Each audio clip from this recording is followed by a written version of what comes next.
Bienvenidas, bienvenidos quienes están aquí en esta sala y quienes nos acompañan también vía Zoom. Cualitativo es una iniciativa del Seminario Doctoral sobre Métodos Cualitativos de la Investigación. En este grupo participamos estudiantes del doctorado en Ciencias Sociales y Políticas y un profesor investigador. Nace del deseo de continuar las reflexiones sobre cómo resolver una variedad de dificultades que están presentes a lo largo de las distintas investigaciones que realizamos. Desde hace algunos meses trabajamos colectivamente en el diseño metodológico de este conversatorio.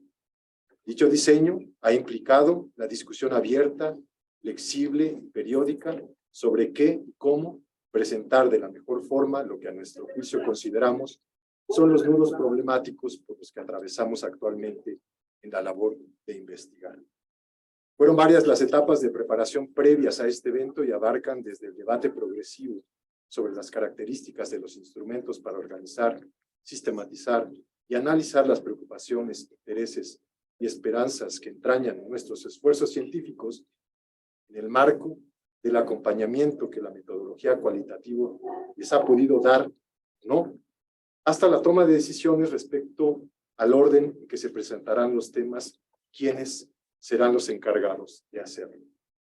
Definimos 4 bloques temáticos y su orden de exposición no lo decidimos nosotros, sino ustedes. Porque lo que deseamos mostrar en esta dinámica es que las y los investigadores partimos de puntos muy heterogéneos cuando ejercemos nuestro oficio.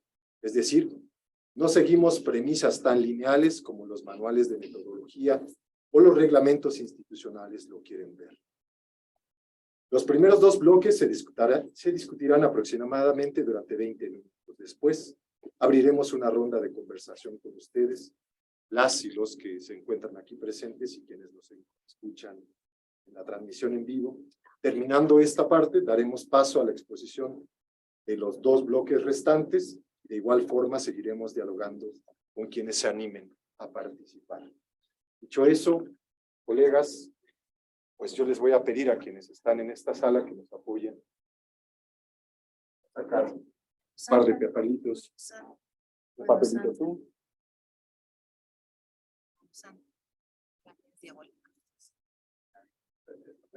Ahora, si nos puedes leer primero, Daniel, ¿cuál sería?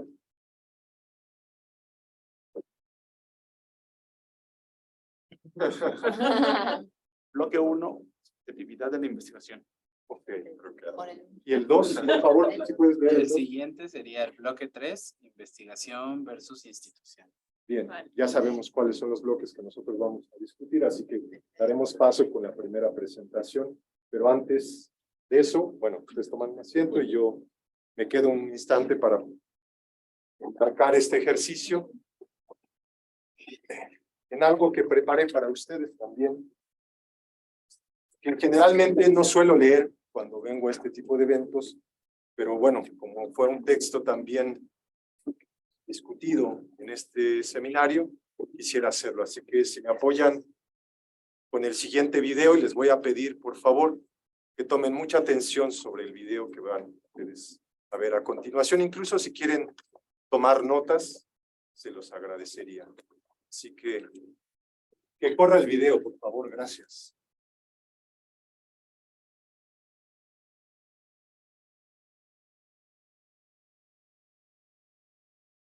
El audio no se escucha.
Gracias. Lo que acaban de ver es una metáfora que nosotros y nosotras hemos titulado la metáfora de la bailarina, espiral expansiva de la investigación cualitativa en ciencias sociales. Al igual que la danza, la investigación requiere horas y horas de práctica en las que todo parece girar alrededor de un centro. En una y otra, lo más importante y lo más difícil es encontrarlo. El centro, en todo caso, se construye. Requiere que la bailarina, lo mismo que la investigadora, reconozcan un eje y se reconozcan. Una vez identificado, pueden moverse en cualquier dirección. Como parte de la pieza que danzan, que elaboran en la investigación, cada movimiento realizado, sea rápido o lento, va a necesitar pausas. Sin ellas, es imposible que puedan ejecutar secuencias más complejas. En la bailarina, esto se observa cuando baja el pie para recuperar el eje e impulsar el siguiente giro. En la investigadora significa más o menos algo similar. Mientras interroga la literatura especializada, se detiene, asienta las ideas y las posa en campo para estimular la siguiente decisión metodológica, la siguiente espiral. En ese proceso en el que la bailarina y la investigadora van identificando sus ejes, llegan a experimentar dos tipos de equilibrio, de la percepción y el físico o anatómico. El equilibrio de la percepción involucra a todos los sentidos, pero particularmente al oído. Supone que la bailarina y la investigadora rotan periódica y rápidamente la cabeza, fijando puntos específicos en la mente. Habilitarlos ayuda a que no se desorienten porque todo lo que ven, escuchan, sienten mientras van girando, suelen encriptarse llegando a producirles mareo. En la danza, la fijación de puntos se conoce como spotting. La investigación social cualitativa tiene su equivalente en las certezas provisionales que proporcionan a veces las preguntas, a veces la entrada a campo, otras tantas los supuestos y las categorías de análisis. El equilibrio anatómico, por su parte, ocurre cuando la bailarina busca el balance de su propio cuerpo, es decir, cuando mientras se mueve, procura la misma proporción de masa corporal de uno y otro lado de su figura. Para la investigadora significa nivelar la literatura dedicada al análisis del fenómeno, la literatura teórica y la realidad empírica en el transcurso de toda la investigación. Balancear el peso es fundamental, no solo para mantener el eje, sino también para asumir y respetar una postura estética o bien epistemológica y o teórico-metodológica. Soportar el peso en posiciones en las que el balance es adecuado implica haber encontrado tensión, mejor dicho, tensiones. Solo mediante las tensiones se gana fuerza física y también explicativa.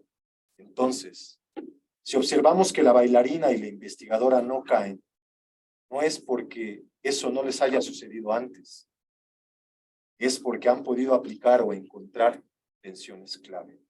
La bailarina en su cuerpo y la investigadora en los diversos corpus de información a los que su cuerpo físico también está expuesto. ¿Qué papel juega el otro bailarín y o el director de una tesis?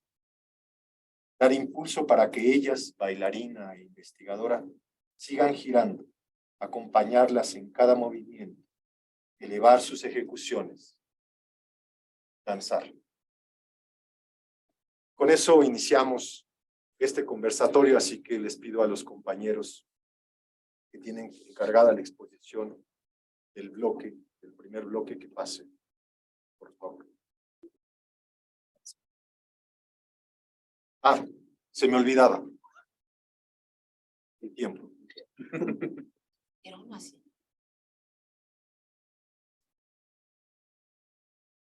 Bueno, es lo que se acomodan los demás compañeros, compañeras. Contarles que en nuestro primer bloque justamente vamos a hablar sobre la subjetividad en el proceso investigativo y lo vamos a plantear en tres ejes principales que tienen que ver con este proceso de de cómo los procesos internos también definen en cierta forma cómo abordamos o qué abordamos dentro de la lógica de la investigación. Después hablamos de un poco ciertas propuestas metodológicas a propósito de eso, que tienen que ver un poco con cuestionar esta lógica muy académica y muy de buscar la objetividad, ¿no? Para finalmente hablar un poco sobre esta idea de la investigación y del proceso en general como un ir y venir a propósito del giro afectivo y de cómo nos comprendemos dentro del proceso también. Y para iniciar vamos a leer pequeños fragmentos de un poema que se llama Manifiesto, de un poeta y escritor chileno que se llama Pedro Lemebel. Así que parto yo. Usted no sabe qué es cargar con esta lepra. La gente guarda las distancias. La gente comprende y dice, es marica, pero escribe bien. Es marica, pero es buen amigo. Súper buena onda. Yo no soy buena onda. Yo acepto al mundo, sin pedirle esa buena onda. Pero igual se ríen. Tengo cicatrices de risas en la espalda. No soy Pasolini pidiendo explicaciones. No soy Ginsberg, expulsado de Cuba. No soy un marica disfrazado de poeta. No necesito disfraz. Aquí está mi cara. Hablo por mi diferencia. Defiendo lo que soy. Y no soy tan raro. Me apesta la injusticia. El miedo se me fue pasando de atar cuchillos, los sótanos sexuales donde anduve, y no se sienta agredido si le hablo de estas cosas y le miro el bulto. No soy hipócrita. ¿Acaso las tetas de una mujer no le hacen bajar la vista? Aunque después me odie por corromper su moral revolucionaria, ¿tiene miedo de que se homosexualice la vida? Y no hablo de meterlo y sacarlo, solamente hablo de ternura, compañero. Usted no sabe cómo cuesta encontrar el amor en estas condiciones. Este fragmento nos lleva a ver la subjetividad en el proceso de investigación, cualitativa, donde hay una relación en la investigación con la comprensión de la subjetividad y sus diferentes momentos. Comprenderla en esta relación a las experiencias del proceso mismo de la investigación, pero también a las experiencias personales, profesionales, laborales y afectivas del investigador. Cuando hablamos desde el mismo tema de la investigación, la subjetividad está jugando un papel importante para entender pautas metodológicas. En este caso, la afectividad, las emociones juegan un papel importante. Como el modo de pensar la investigación que busca reducir la complejidad mediante el recorte orientado por la teoría. Es una lógica que opera con la inclusión de elementos complejos de la realidad, además que puede excluir otros elementos. En este caso hablamos, por ejemplo, en mi experiencia de investigación en varios momentos de la academia, un momento motor para mí fue la ruptura amorosa que tuve en mi pregrado, en la licenciatura. Y eso hizo que me dedicara fuertemente a la investigación que ejecuté en mi licenciatura, y esto hace que, digamos, se forme como un motor de escoger no solamente el tema de interés, las personas con las que se vayan a ejecutar, digamos, la investigación, sino además el sentir, ¿sí? El interés y el sentir que uno le impregna, digamos, al tema. Esas pautas metodológicas implican relacionar pensamientos, sentimientos, donde está enfrente la esencia y la dinámica. En esto se entiende, la esencia es la importancia que le damos a los temas y que nos rodean y cómo se vuelve dinámico en lo que vivimos día a día. Determina la forma de interpretar el objeto de estudio. Para ello, la capacidad de asombro y el descubrimiento, pero además la autoobservación a medida que se va generando información entre lo interno y lo externo, lo que permite indagar y buscar profundamente desde los sentidos la sensibilidad de lo investigado. Eso atraviesa todo un proceso de investigación donde nos mueve lo que nos interesa, las elecciones de los temas, el direccionamiento que le damos, las herramientas del cómo vamos a investigar y a quiénes vamos a involucrar. Sí, un poco relacionado con lo que dice Jenny, me parece que hay que tener presente, sobre todo en esta línea de la objetividad y la subjetividad, que las ciencias sociales vinieron después de muchas otras ciencias que son mucho más tendientes a, o sea, pueden depender mucho más de la objetividad o viven más en el mundo de la objetividad. Y eso cambia cuando llegan las ciencias sociales y quieren tener esta objetividad igual, ¿no? Yo creo que también incluso para hacerse legítimas, para decir, nosotros también somos una ciencia. Y de ahí venimos, de ahí viene toda la ciencia social. Sin embargo, el mismo tiempo y el desarrollo de esta ciencia nos ha mostrado que nuestro objeto de estudio es muy distinto, porque no son constantes, no son fuerzas, no son, o sea, no son fuerzas así tan, ¿cómo decirlo?, objetivas. Son cosas súper subjetivas. Somos nosotros estudiándonos a nosotros mismos, cambiando con respecto a cómo nuestros estudios nos hacen vivir nuestra vida y entendernos. Un poco a lo que se refiere esta palabra de la reflexividad, ¿no? Y al empezar a darnos cuenta de todos estos procesos, pues afortunadamente en la academia nos hemos podido cuestionar como, bueno, entonces, ¿qué papel juega la subjetividad dentro de todo este proceso? ¿Es posible realmente hacer una ciencia social totalmente objetiva, totalmente neutra? Y yo creo que yo tendería más a decir que no, que la verdad no, y que vale mucho más la pena, como ya se ha mencionado antes en otros autores, más bien integrar el papel del investigador, el papel de la subjetividad, de las experiencias, de las emociones en la investigación, porque el no hacerlo es más como querer ignorar algo que realmente está ahí y no darle la fuerza que está ejerciendo en la investigación. Entonces, un poco a propósito de esto, yo quería hablar muy brevemente, ¿no? de una metodología que es más o menos nueva, más o menos innovadora, empezó a surgir un poco ya con su nombre de autoetnografía en los 90s, ¿no? Después de lo que llamaron la crisis de representación que surgió en los 70s y 80s, que venía específicamente de este problema de que se creía que podíamos separarnos como persona de nuestra investigación. Y no se puede, entonces de ahí viene la crisis de representación y hay este vuelco de varios investigadores de varias escuelas a intentar buscar otras formas para abordar este problema. Y la autoetnografía es precisamente una forma de intentar comprender la experiencia cultural desde la experiencia particular, individual, subjetiva. Y incluso es una forma de retar las formas canónicas de hacer investigación, porque mete muchos recursos, incluso literarios. Y justo lo que dice es, qué mejor, o sea, las historias, porque en vez de escribir abstractamente y teóricamente, muchos de lo que se llama de la escuela que se llama autoetnografía evocativa, pretenden hacer mucho más, contar historias que puedan sumergir a los lectores en la experiencia subjetiva, para que los lectores desde ahí puedan experimentar lo que es o sea, esos fenómenos, digamos, sociales o culturales.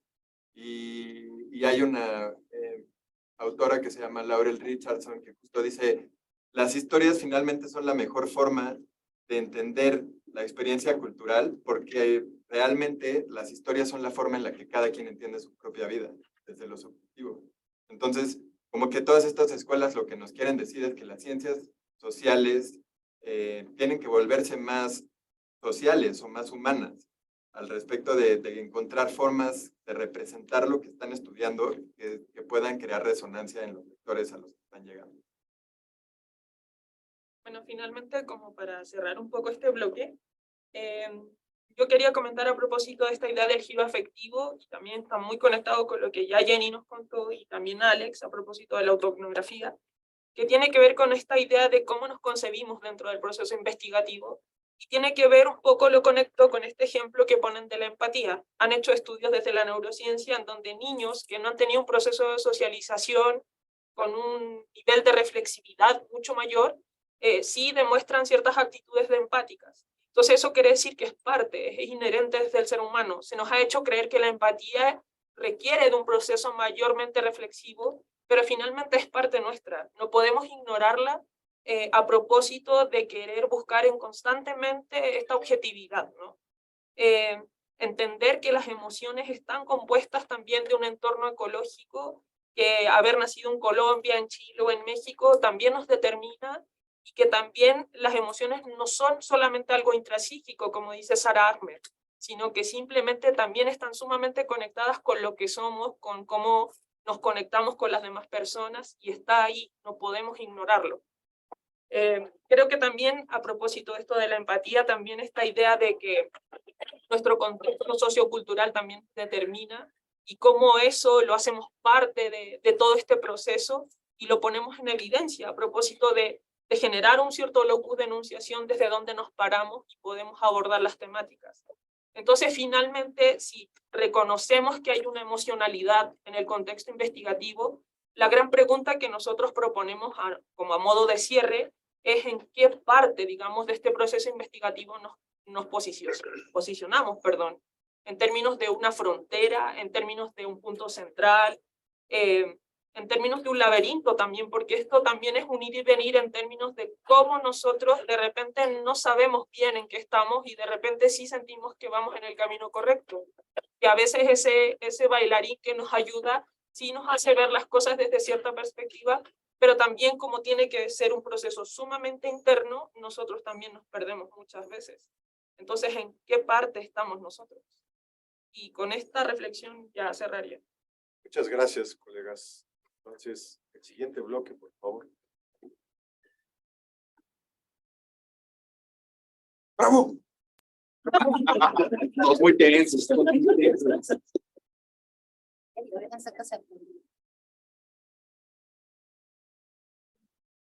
Bueno, pues nosotros trataremos de dar como unos puntos guías para incentivar quizá una reflexión sin respuestas, ¿no? Más bien únicamente preguntas. Y lo primero que tenemos es esta discusión que ya un poco nos han adentrado del equipo anterior, entre esta división entre la teoría y lo empírico por un lado, pero también lo que podemos entender como la doxa del otro lado que no es científico, desde lo social meramente. En este sentido, enfocamos esta división como un término mucho más concreto para hacer un tipo de crítica a lo institucional, ¿no? Cuando se realiza investigación existe una división entre lo que podemos decir es la investigación de escritorio y la investigación de campo. Esto involucra otros niveles que igualmente separan el proceso de la investigación, como el de la teoría y lo empírico. Lo común de este tipo de separación, se nos menciona, apela a una lógica de objetividad, los dos procesos separados, como tal. Sin embargo, el supuesto de la objetividad ha sido ampliamente criticado, pero más allá de la crítica de la objetividad y atendiendo a relaciones institucionales de esta separación, ¿a qué otro tipo de necesidades responde? Pueden ser relaciones de poder, responde quizás a cuestiones intracientíficas o extracientíficas. ¿Qué papel juega la racionalidad institucional? ¿Cómo las preferencias y las dinámicas institucionales responden a posturas epistemológicas a veces no expresas? ¿Cómo la no discusión sobre los presupuestos epistemológicos son parte de los silencios y posiciones dadas por sentadas en la academia? Que creo que se vuelve una línea de cuestionamiento importante por todo el trabajo académico que nosotros hacemos de investigación, pero también por cuestiones prácticas, por ejemplo, el gran sonado problema ya del SNI, ¿no? Que ahora no hay reglas claras. Parecería que nadie puede decir a qué responde que no hay incentivos a la investigación, ¿no? Y que básicamente se deje entre los propios investigadores como hacer todo un papel de ver quién sí lo amerita y quién no hay en ese sentido una claridad al respecto, ¿no? Y por otro lado, pondríamos en jaque también el papel del investigador en los procesos de aprendizaje, construcción y desarrollo investigativo. Y esto vuelve otra vez a ser una pauta de crítica institucional, porque un elemento fundamental durante el proceso de investigación es una especie de fetichización de los investigadores. Es decir, como que hay un papel único que se ha asignado y se deja de lado el papel relacional de un investigador. Pensemos en un investigador que también es amigo, que también es hermano, que también es hijo, que también es cuidador de la niñez, que también está al tanto de sus colegas, y en este sentido, tiene que estar al tanto de una vida que va más allá de la investigación, o que, invirtiendo la fórmula, quizás la investigación va más allá de lo únicamente enunciado como investigación. Toca repensar y definir el papel del investigador, con la compleja relación de vínculos que define su papel. En ese sentido, la definición del investigador es relacional con respecto a la excelencia académica, relaciones sociales, relaciones íntimas, relaciones institucionales burocráticas. Al ser un elemento relacional, se debe también cuestionar el proceso investigativo desde el enfoque individual. ¿Cómo lidiar con los procesos de reflexión individual y los procesos de acompañamiento investigativo sistémico? ¿Cuál es el papel de los pares, de las estudiantes en el proceso de investigación? ¿Cómo ser compa para acompañar más y mejor sin perder la rigurosidad académica? ¿Y cómo apelar a procesos investigativos donde el camino para el aprendizaje individual esté cubierto desde lo colectivo? Una palabra que mucho utilizamos cuando hacemos nuestros trabajos académicos y que en nuestros propios procesos poco ponemos en práctica. Y esto viene a cuento porque ¿cuál es la posición que nosotros como colegas investigadores, ¿no?, tomamos con respecto a nuestros otros compañeros? Que en las discusiones académicas de los seminarios, ¿cuánta mediación existe entre realmente criticar la labor del compañero para que él tenga un aprendizaje individual solo? ¿O cómo esas críticas pueden ir un poco más allá para acompañar al otro colega, que en ese sentido no haya como un amedrentamiento de su trabajo intelectual, sino más bien un apoyo específico para poder crecer como seminarios, podemos hablar de algún tipo de colectivo? ¿Cómo nos posicionamos como investigadores con respecto a nuestros compañeros y compañeras investigadores e investigadoras? Esas serían como las preguntas que nosotros formulamos y que quedan abiertas y para repensarlas. Alex, Priscila. Sí, bueno, yo quería un poco al respecto de estos temas comentar. Primero con respecto a esta, que a veces nos gusta ponerlo en términos de dominación de la institución sobre aquellos nosotros que estamos estudiando o que somos o hemos sido docentes o así. Y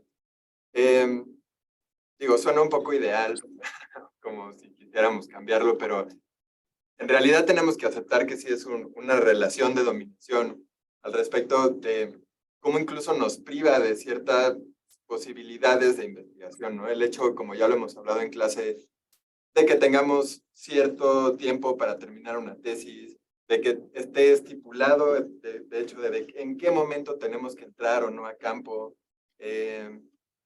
Otras cuestiones, ¿no? Como seguir ciertos pasos que son los clásicos de las metodologías, ¿no? Primero, claro, estado del arte, luego ya que tienes bien tu estado del arte, tu marco teórico, y luego ya puedes entrar a campo. Y digo, no creo que eso esté mal, así en sí. Sin embargo, la rigidez es lo que me parece que puede llegar a ser un problema porque nos priva de ciertas libertades, ¿no? Incluso a veces nosotros tenemos inquietudes de algo que queremos estudiar, pero no lo llegamos a comprender al 100 hasta que entramos a campo. Y quizá ya teníamos todo un marco teórico que luego ya nos ensambla bien con lo que descubrimos en el campo y tenemos que volver a reestructurar. Y nuevamente, no digo que esté mal, ¿no? O sea, ese es el proceso de ir y venir. Sin embargo, creo que si desde el principio se da la libertad como de aprender a entender el proceso investigativo más como una espiral, más como un continuo ir y venir, podrían darse estas posibilidades de, bueno, yo quizá quisiera ir al campo primero antes de estar 100% seguro que mi pregunta es esta, ¿no? Y creo que eso se parece mucho a cómo funciona incluso la ciencia, como un sistema de comunicación, como un vocabulario, como un lenguaje. Porque la ciencia necesita entender las cosas con un concepto unívoco que significa específicamente una sola cosa. Y normalmente, pues en este mundo, en este universo, los fenómenos son más como flujos continuos de cosas que nosotros vemos de formas más concretas, como puntos discretos. Y pues es nuestra forma humana de verlo, ¿no? Sin embargo, cuando entiendes esa diferencia entre los flujos continuos y los puntos discretos, te das cuenta de que cuando pones todo en pequeños términos, quizás se está perdiendo mucho.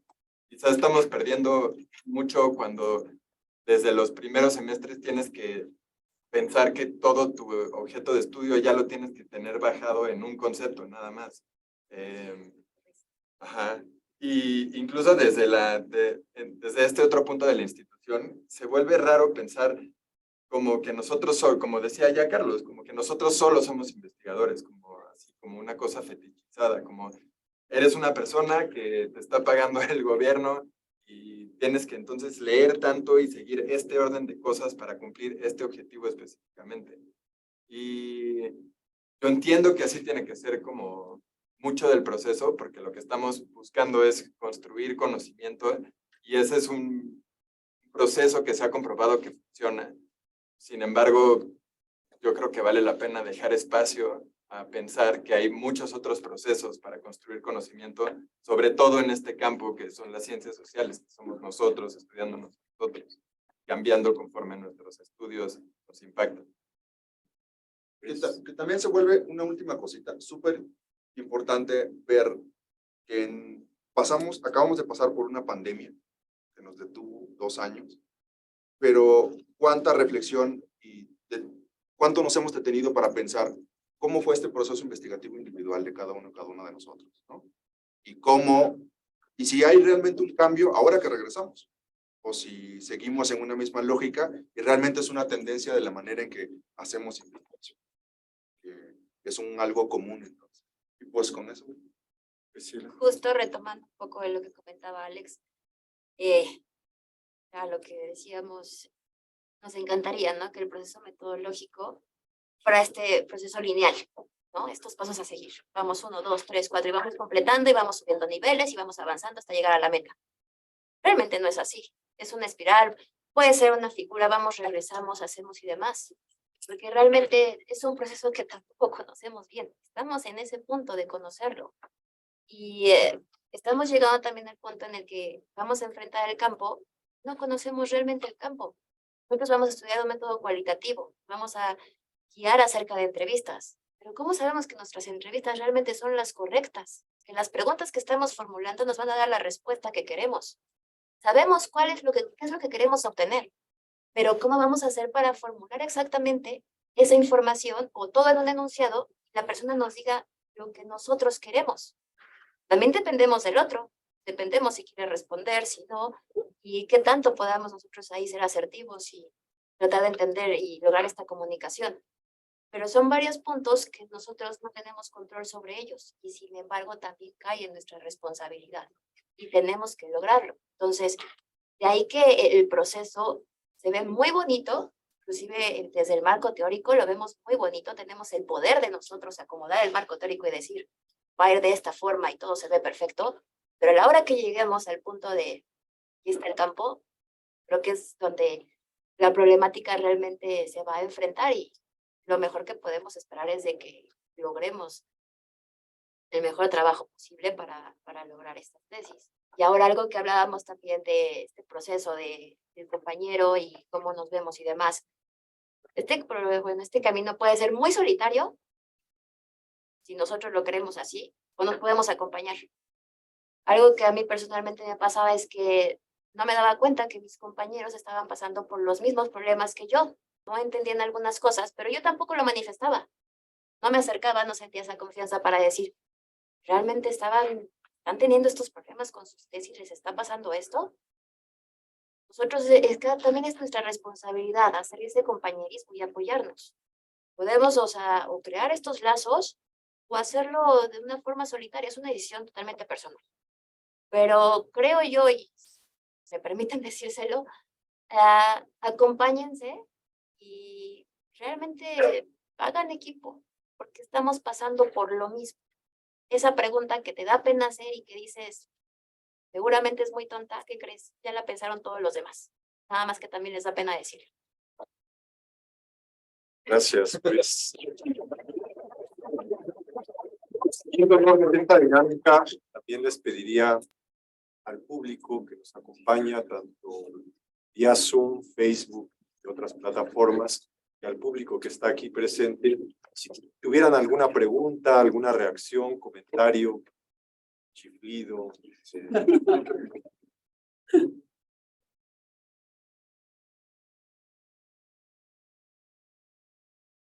¿Nadie? Pero adelante, Roger.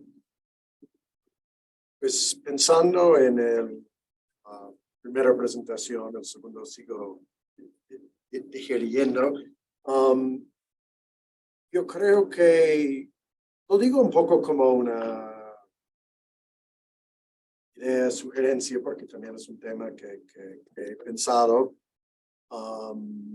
Mencionaran esta crisis de representación en 70s, 80s, por ejemplo, en la antropología anglohablante había una reacción a esto que llegó a ser conocido como la antropología postmoderno, en que los autores empezaron a escribir sobre su propia experiencia, que yo creo que era también, bueno, con esta idea de que es un ejercicio de poder colonial, representar al otro. Entonces, en vez de escribir a ellos, voy a como casi contar una historia.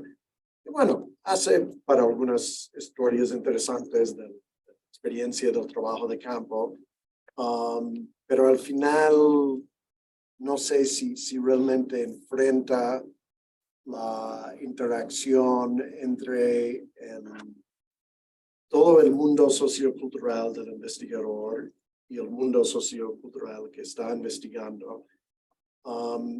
Entonces, tal vez otra manera de entender el sujeto en este sentido no sería tanto nosotros como individuos, pero nosotros como representantes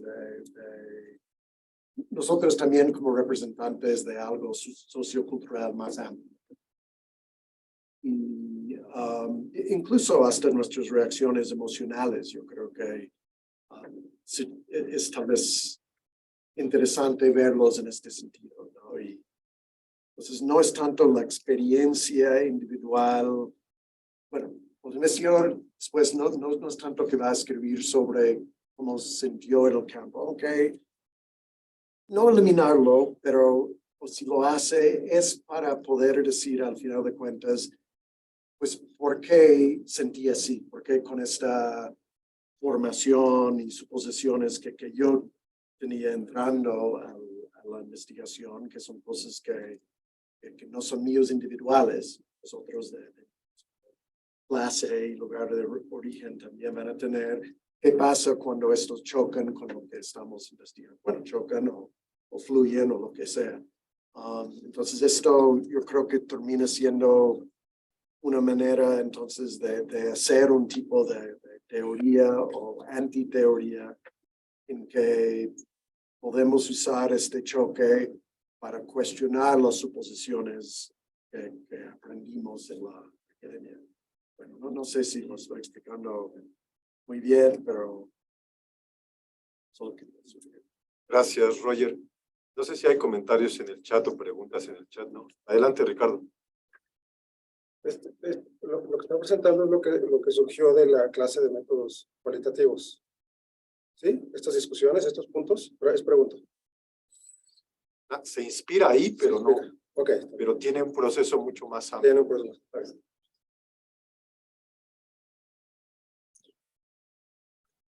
Entonces, miren, yo nada más les quería hacer una pregunta para los que ustedes hablan mucho sobre las ventajas de los métodos cualitativos y sobre su utilidad, ¿no? Para entender el mundo, sin dudas, es indispensable. Sin la subjetividad no vamos a tener nada. Pero, ¿qué nos pueden decir sobre las limitaciones de los métodos cualitativos? Y un poco con lo que comenta Roger, ¿no? Estos enfoques siempre presentan el riesgo de caer en esta visión postmoderna en donde solo existo yo y mi visión, ¿no? No hay nada más objetivo que mi propia visión. Hasta otras limitaciones que puede tener. Hablaron de ventajas de métodos cualitativos. ¿Qué limitaciones habría en este mismo enfoque que están ustedes discutiendo? Gracias por los comentarios, Roger. Gracias, Ricardo. Daniel. Yo, una puntualización, porque hablan sobre el origen de las ciencias sociales y dicen, estaban las ciencias ya establecidas y de repente surgen las ciencias sociales, pero olvidamos que de repente los que ya también estaban establecidas eran las humanidades. Ya estaban plenamente consolidados estos dos campos, ¿no? El científico y las humanidades. Y esto lo digo porque la tragedia de las ciencias sociales es situarse en medio de estos dos campos, ¿no? Entre la necesidad de hablar sobre tu individualidad, pero también la necesidad de hablar del mundo y las regularidades que ocurren en el mundo, ¿no? Entonces, creo que un poco lo que sucede en las ciencias sociales es que estamos obligados a contar la regularidad que existe en el mundo y al mismo tiempo cómo se inserta ahí nuestra propia subjetividad, ¿no? O sea, no olvidar que estaba el campo de las humanidades, la literatura, los estudios, los estudios literarios, y estaba por el otro lado la ciencia física. Y eso pasó en el siglo XVIII y XIX, pero en el siglo XX hubo una gran revolución en estos dos campos y las ciencias sociales se han nutrido de ello. Entonces, eso de que lo subjetivo y lo objetivo están tan vinculados, tan separados, yo no sé qué tanto es válido hablarlo. Si lo pensamos, por ejemplo, un físico o un químico o alguien que hace estudios culturales y requiere ponerle el contexto social. O sea, yo pienso mucho en Immanuel Wallerstein cuando dice que las ciencias sociales tendrían que fusionar estos puntos tanto de las ciencias de la complejidad como la parte de los estudios culturales, que nosotros tenemos ese camino fértil. Entonces, como no decir que todo solamente es subjetivo frente al objetivo, porque sería reproducir la lógica del pensamiento del siglo XIX, sino más bien cómo abordar y generar sistemas complejos para pensar la realidad social. ¿Alguien más de esta sala? Juan Pablo, sí. Hola, ¿cómo están? Me da pena hablar ahorita porque acabo casi de llegar y escuché lo último y casi mi reacción es sobre lo último, pero me aviento pues a comentarlo.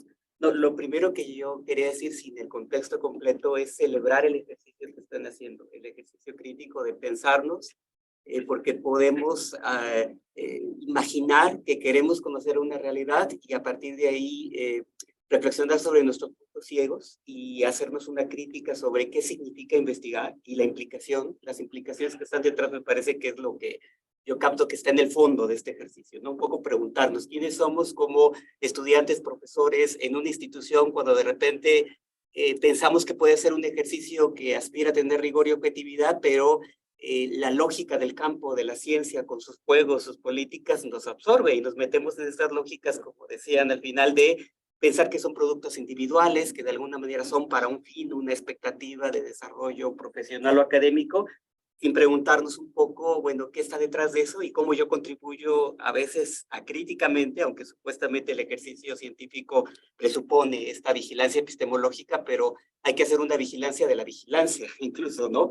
Incluso en esto último que decía Alex, que me quedaba con ella, pues decía, claro, comprender la realidad implica muchas formas de apropiación. La que construye la ciencia es una entre otras y hace falta mucho diálogo entre los saberes, ¿no? Entonces, de alguna manera, el saber científico puede correr el riesgo de un imperialismo entre otros saberes si no dialoga con ellos. Y yo creo que ahí las tradiciones que incorporan el sentido, lo que piensan los actores, plantea dónde está el conocimiento del actor. Y qué tenemos que preguntarnos como las implicaciones ético-políticas de lo que hacemos, ¿no? En otros foros está esa discusión, ¿no?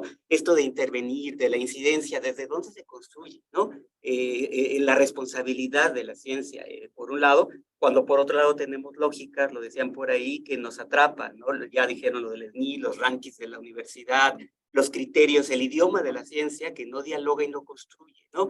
Yo diría, si uno se quiere preguntar seriamente qué estamos haciendo y para quién lo hacemos, creo que eso empieza por preguntarnos en este contexto cómo entendernos a nosotros mismos. Decían, es un conocimiento que construye para entender un mundo del que formamos parte, que nos tenemos que autocuestionar, sobre todo yo me quedo con lo que decían también de en este contexto de pandemia, post-pandemia, cómo pensar cuál ha sido la responsabilidad de la ciencia social, ¿no? Entonces creo que en ese sentido efectivamente mi comentario iría hacia el lado de dónde vienen estas dicotomías, ¿no? Esto de teoría, práctica, razón, subjetividad, expresan de alguna manera las contradicciones del propio mundo social. O sea, los modos de visión del mundo expresan modos de división del mundo y la lógica en que está construida de alguna forma.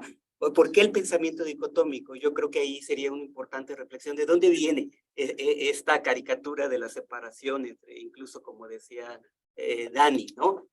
Pensar que uno es un conocimiento a lo mejor positivo, objetivo, y el otro que captura desde la hermenéutica tal vez una comprensión de la subjetividad, sería incluso un retrato que con la propia historia de la ciencia queda desmentido. En realidad no hay tal, ¿no? Y a mí más me preocuparía de dónde vienen las contradicciones de nuestro propio trabajo académico. O sea, hacer una reflexión del propio trabajo académico y sus contradicciones para entender por qué nos enganchamos en estas lógicas y que estamos obligados a reflexionar sobre un objeto y el modo en que nuestra participación y mirada sobre el objeto está teniendo implicaciones, ¿no? O sea, la reflexión sobre la propia implicación de nuestro trabajo yo creo que es central y me parece que es algo que hace mucho falta hacer en los propios espacios académicos. Por eso empezaba diciendo que me parecía un buen ejercicio preguntarnos por nosotros mismos y por nuestra práctica, y al hablar del objeto, hablar de nosotros dentro de ese objeto, ¿no?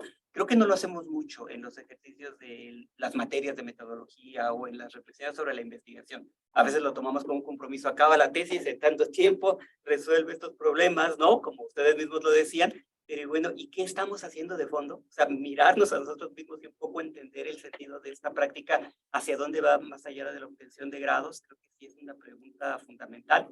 Y bueno, digo, me disculpo porque es una reacción casi inmediata a lo poquito que oí, pero creo que es importante abrir estos debates, ¿no? Gracias, Juan Pablo. Colegas, les pido que preparen una reacción a los comentarios que están haciendo y también que me apoyen para sacar un papelito para ver cuál es el tema.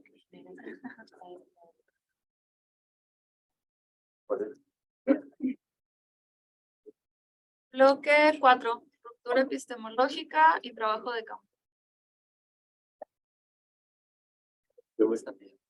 No, sí.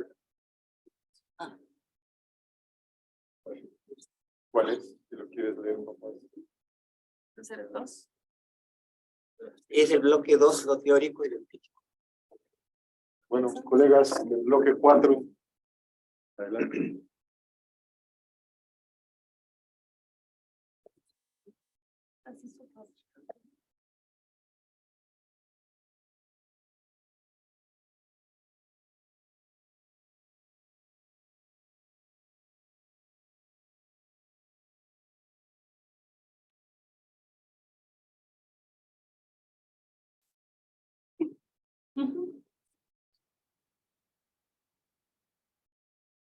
Bueno, yo no puedo estar sentada, así que me quedo aquí.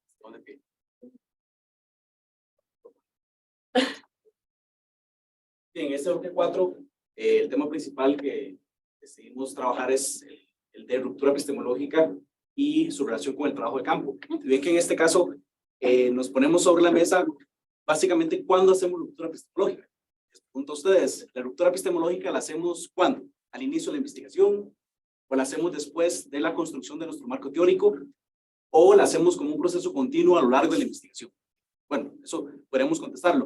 Lo cierto es que, como en este caso fue una rifa, quedamos en la posición 3, después de otras cosas, después del tema de la subjetividad, después del tema de las dicotomías, después del tema del papel del investigador, la investigadora, del papel de la institucionalidad académica como campo universitario, como campo académico. Es decir, que no tendríamos exactamente solo una respuesta a esta pregunta de cuándo es que hacemos ruptura epistemológica. Nos ha quedado en esta posición, pero lo cierto es que hacemos ruptura epistemológica para diferenciarnos de las visiones comunes tradicionales que todas las personas como parte de la sociedad hacemos. Es decir, todas las personas vemos la sociedad, vemos la política, pero nosotros y nosotras como científicos sociales estaríamos llamados a hacer ese ejercicio de reflexividad y de ruptura epistemológica.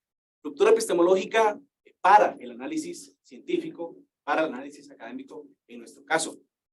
Y podríamos pensar sobre qué hacemos ruptura epistemológica, con qué rompemos.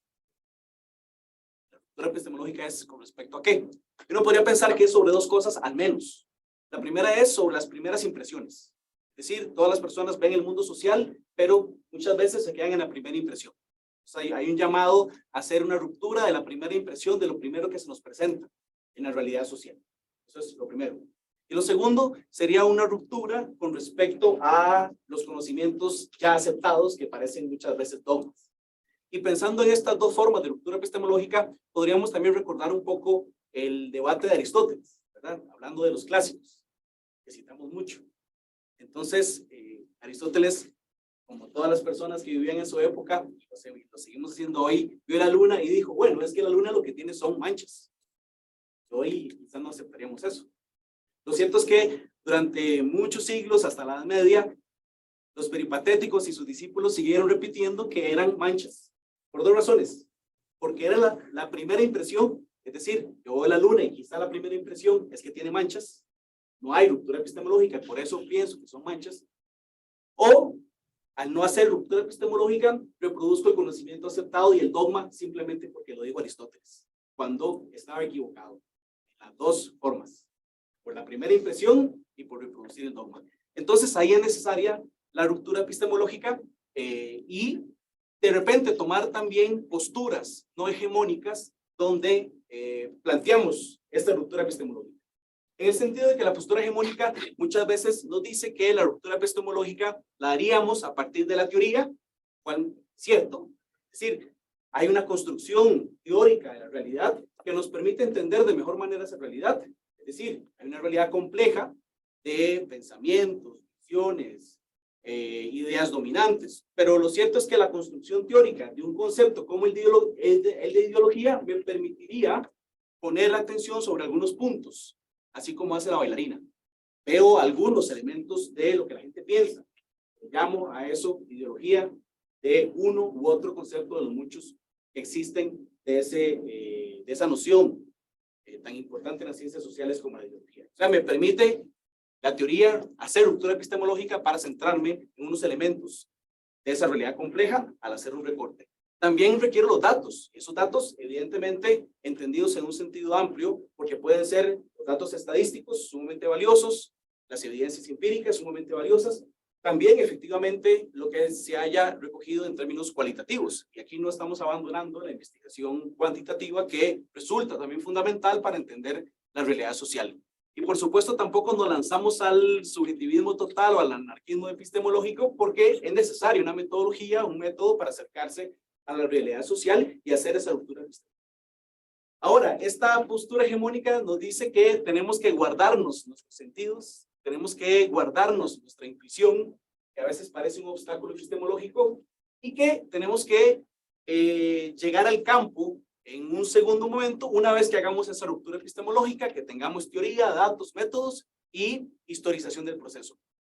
Más bien, lo que pensamos es una propuesta no hegemónica, donde retomamos efectivamente la importancia de la teoría, de los datos, de los métodos, mixtos, cualitativos, cuantitativos, pero también la importancia de recoger los sentidos, la intuición, para hacer ruptura epistemológica, y que en este caso el campo no sea solamente una etapa de la investigación a la que llegamos después de haber pasado o quemado otras etapas, sino que puede ser un proceso mucho más dialéctico, espiral, hemos dicho acá en la metáfora de la bailarina, que nos permitan esas idas y venidas entre todos estos elementos de teoría, métodos, datos, revisión de literatura y campo.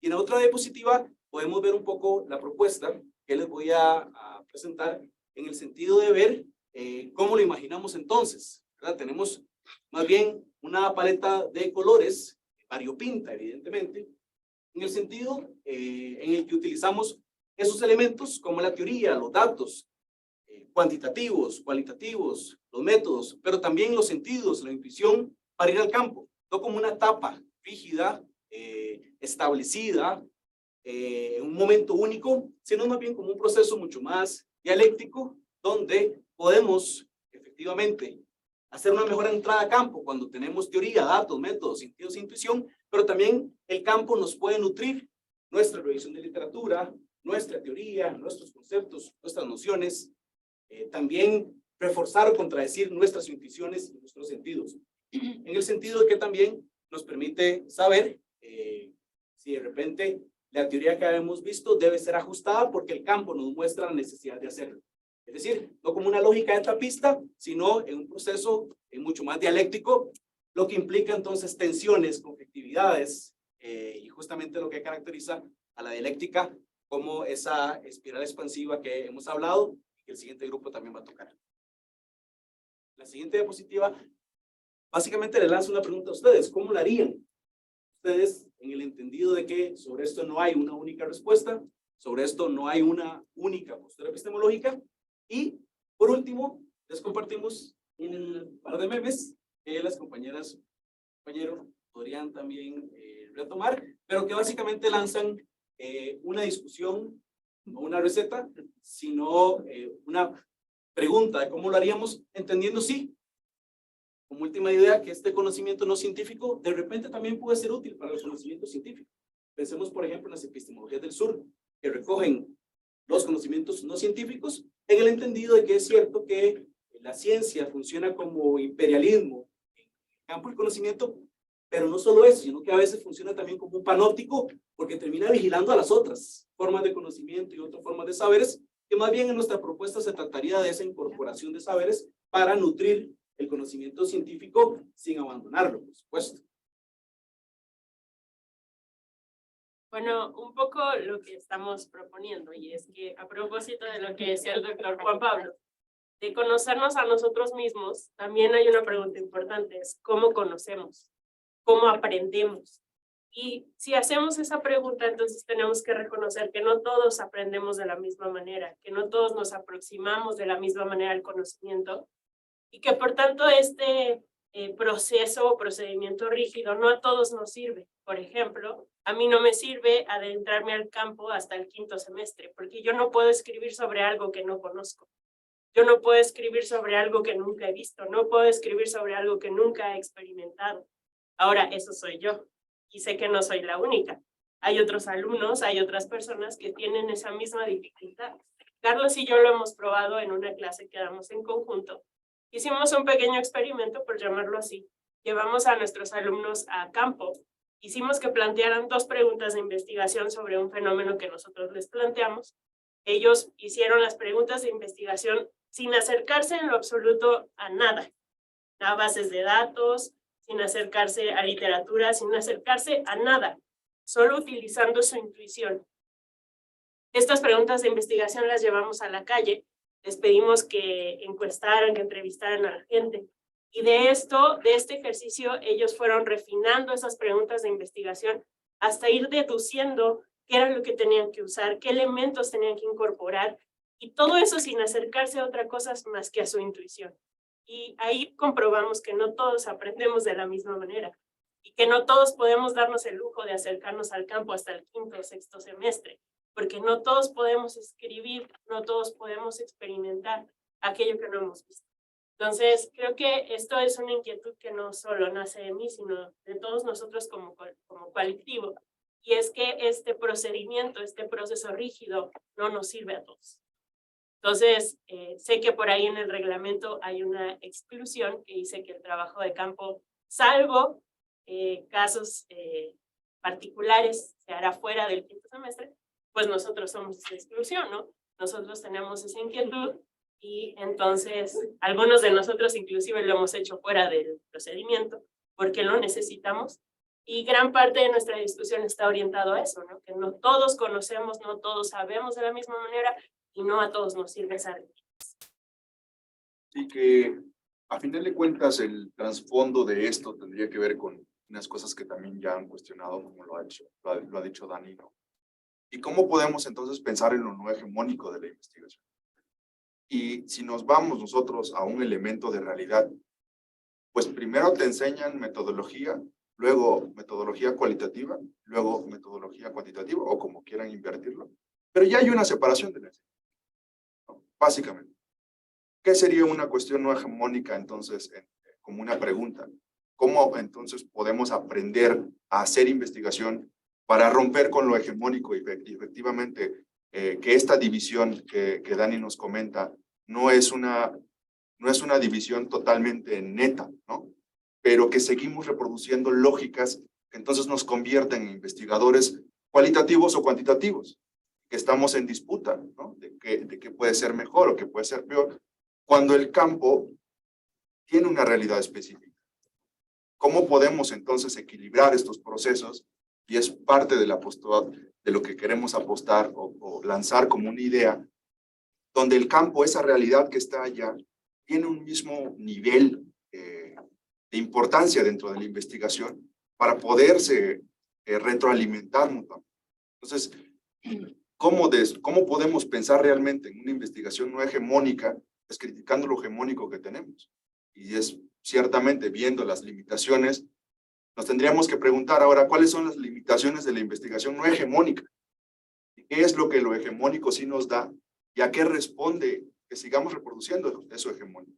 Esta supuesta división entre lo cualitativo y lo cuantitativo, si lo queremos ver de esta forma. Bueno.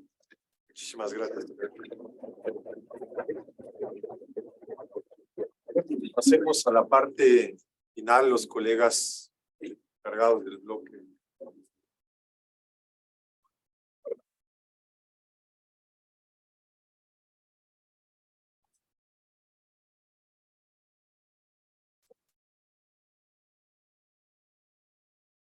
Teórico y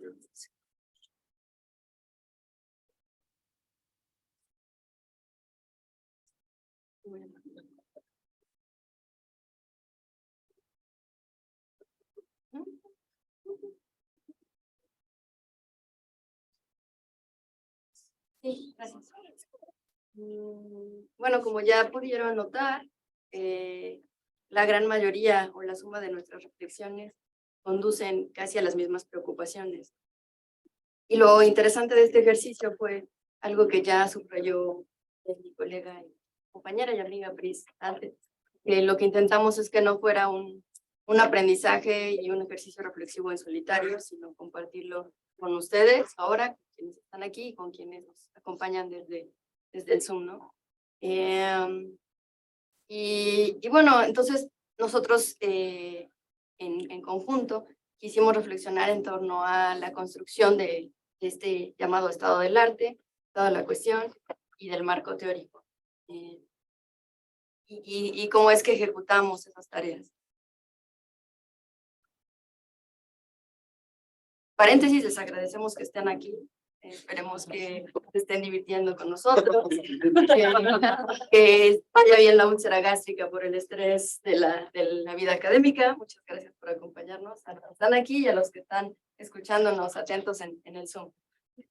Bueno, para empezar, ¿qué implica el estado del arte, ¿no? ¿Qué entendemos cuando nos dice alguien, ¿no? Pues tienes que realizar para tu investigación un estado del arte, ¿no? Y cómo lo estamos entendiendo hace parte de cómo lo vamos a desarrollar, ¿no? Cuándo hay que hacerlo, si hay algún momento indicado para hacerlo, cuál es la unidad de análisis que detectamos, porque puede parecer a veces que la teoría puede contestar solo a la teoría, que se despega un poco o actúa al margen, aunque sabemos que no es así.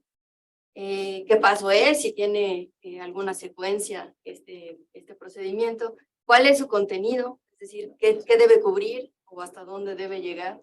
¿Qué nos dice? ¿Para qué nos sirve el estado del arte, ¿no? Incluso, ¿o qué hacemos con él? Avanzamos. Y nosotros, con el afán de hacerlos reír un rato, para no aburrirlos con una exposición convencional, construimos un meme que dice así, como cuando exploras la literatura para construir un estado del arte, pero no has hecho ningún tipo de aproximación al campo y no tienes referentes.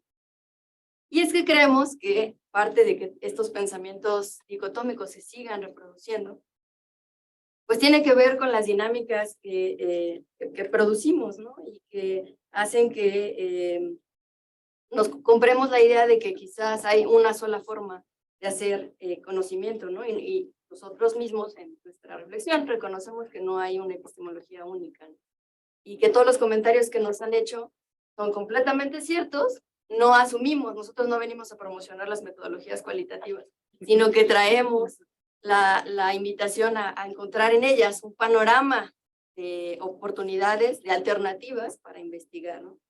Claro, con sus respectivos desventajas, ¿no? Que podemos hablar desde el tiempo que hay que invertirles, de cómo manejar la información cuando uno es parte del fenómeno que estudia, etcétera, etcétera.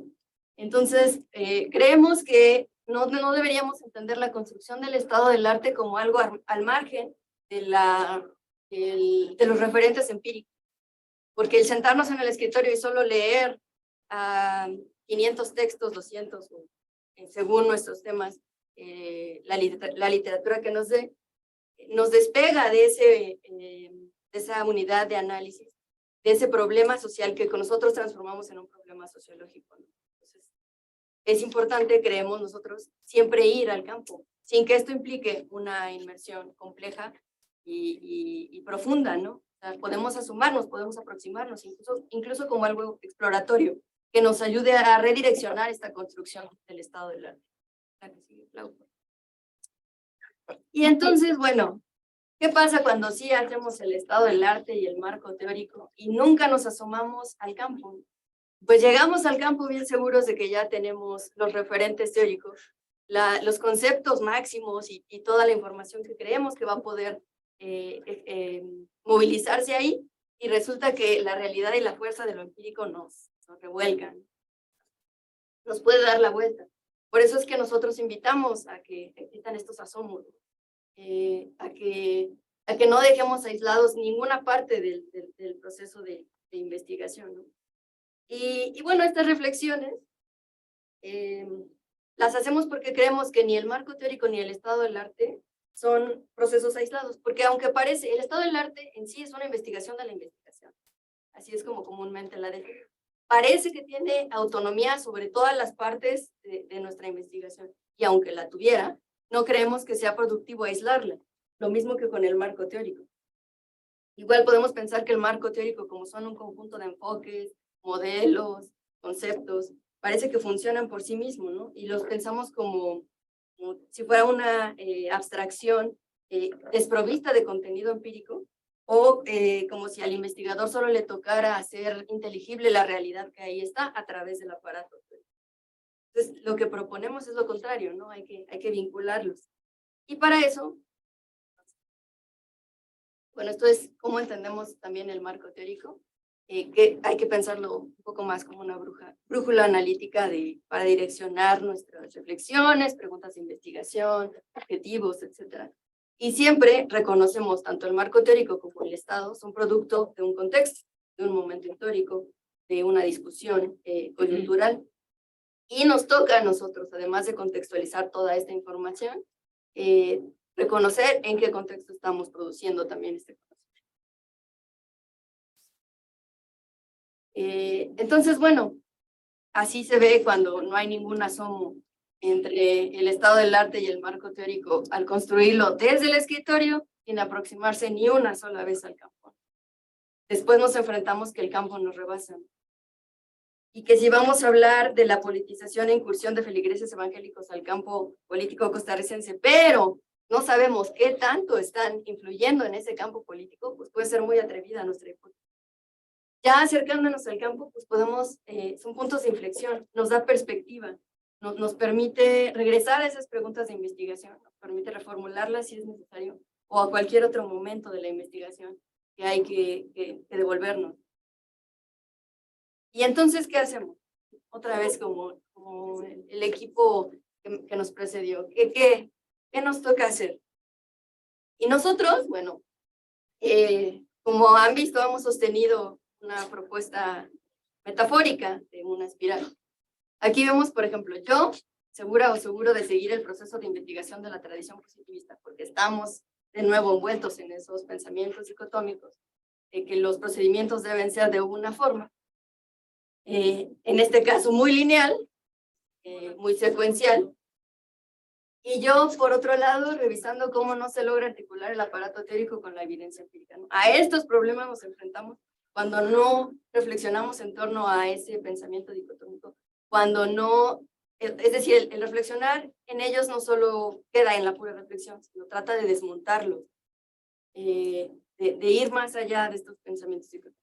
Entonces, nosotros proponemos esa espiral expansiva con la metáfora de la bailarina, no esta espiral plana, que de nuevo supondría como algo lineal, como un paso tras otro, como una secuencia, sino algo más de esta índole, en la que puede estar aquí el planteamiento del problema al que tuvimos que devolvernos después de asomarnos en el campo o después de incursionar en la literatura, ¿no? O puede estar invertido el orden, ¿no? El chiste es que esta vigilancia epistemológica nos supone que tenemos que cada una de las partes de la investigación hacer una revisión y que sea algo dialógico, algo relacional entre ellas, que no sean independientes o que no se tomen como aisladas, ¿no? No sé si mis colegas quieren agregar algo. Solo comentar, y es afortunado el momento que ahora tomo, porque justamente estamos cerrando como bloque último con el inicio de la metáfora con la que hemos partido para nuestra reflexión sobre el día de hoy, que es la metáfora de la bailarina. En el video se nos mostró justamente esa armonía en la que nosotros como investigadores estamos representados por la bailarina. Y esa armonía va a estar presente en ese cruce, en ese entronque que son los elementos que constituyen el eje sobre el cual nuestra danza, que es la investigación, se va a realizar, que es justamente la realidad con todos sus aportes, todo el dato empírico que nos está aportando. Tiene también, desde luego, nuestra forma, nuestro escenario, que es propiamente el estado del arte, ¿no? Nuestra contención, donde la forma que nuestra danza va a tomar, con todos los aportes que la literatura nos está proporcionando, esta forma de la espiral y el tamaño de la misma, y desde luego el camino por el que hemos de transitar, los pasos con los cuales se ha de desarrollar nuestra danza, nuestra investigación, que son propiamente esta teoría por la cual vamos a atravesar una y otra vez, al mismo tiempo que el campo y la literatura, en tema de su revisión, se va en ese entronque, en ese eje, va dándole forma, sentido, fuerza e intensidad y dirección a nuestra danza. Entonces, desde luego va a aparecer, como ya se ha establecido al principio, el asesor va a ser ese otro bailarín en el cual la bailarina principal, nosotros como investigadores, se va a estar reflejando constantemente con los movimientos, va a guiar nuestra danza, nuestra investigación en todo este espacio en todo este espacio que va a construir la misma, que es nuestra danza. ¿Cómo se llama? La intensidad, pues va a estar determinada una y otra vez en esa espiral creciente que es la manera en la que nuestra investigación va tomando forma, va incrementándose. Por eso es muy importante la última gráfica, porque justamente no es una investigación lineal. Creo que es uno de los aportes más importantes que hemos tenido en este curso, en este colectivo, de ser disruptivos en esa linealidad que tiene la investigación cualitativa. El esquema positivista en este sentido, pues se transforma, evoluciona a otra forma, pero no rompe con las estructuras establecidas antes, bien las organiza y les pone en una secuencia diferente. Gracias.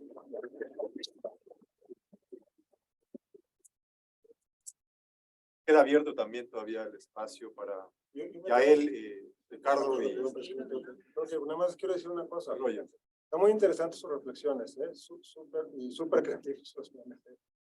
Muy reflejan lo que es la investigación. Pero miren, les tengo que decir una cosa. Esta espiral, que es una muy buena metáfora, esta espiral ascendente o descendente, pero es una espiral, ¿sí? Que está dinámica, digamos, una analogía muy precisa.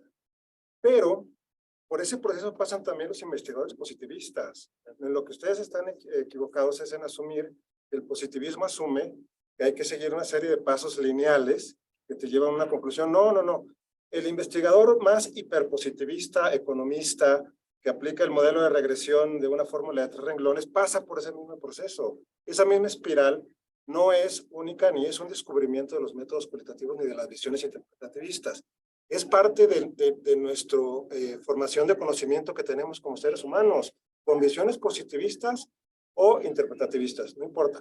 Los economistas pasan por ese mismo proceso de ir a la literatura, regresan a la fórmula. Muchas veces ellos van a campo porque hacen encuestas, levantan encuestas, no hacen entrevistas, pero hacen encuestas. También van a campo, también entienden lo que está pasando en el campo. No pueden diseñar un cuestionario si no conocen qué diablos está pasando ahí con la gente que quieren encuestar, ¿sí?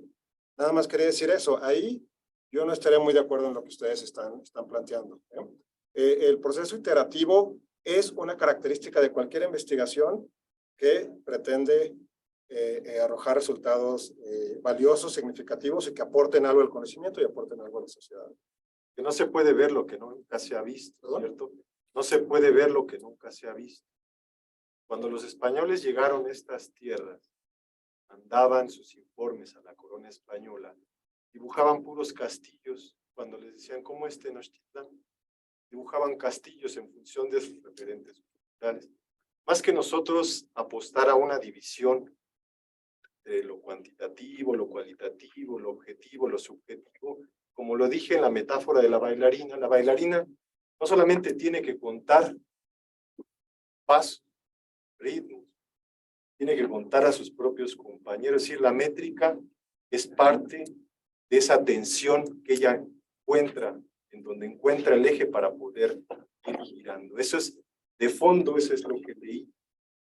Esa es la idea de fondo, que siempre hay un puente de comprensión entre ese tipo de investigación, es decir, no se trata de una disputa.